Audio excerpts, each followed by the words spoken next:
ওই দিন মোটা সাহেব আমাদের কান্দে অভ্যাস করেছে। একটা প্রতিশোধ নিতে হবে। পজিশন মানে এতে কঠিন শাস্তি দেবো, কঠিন।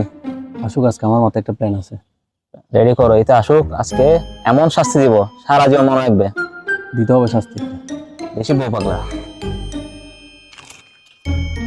আরে বান্দর দুটো তো দেখি বসে আছে, আল্লাহ জানে আজকে কি গোল পাকায়, দেখা যাক। আরে আসিফ, নাইম, কি হয়েছে তোমাদের? তোমাদের এত টায়ার্ড, হতাশ দেখাচ্ছে কেন? কি প্রবলেম? বললেন না সাইম ভাই, 2000 টাকা এখান থেকে পড়ে গেছে, 1000 টাকা পাইছি, আর 1000 টাকা পাচ্ছি না। অনেক খুশি।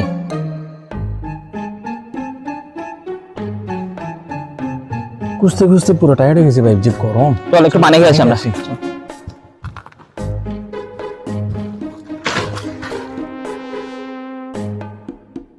এবার সুযোগ।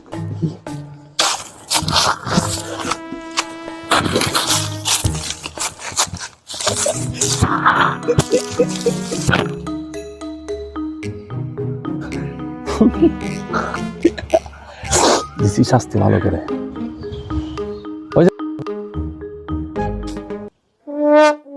বান্দরগুলো আবার আমাকে বোকা বানায় গেল।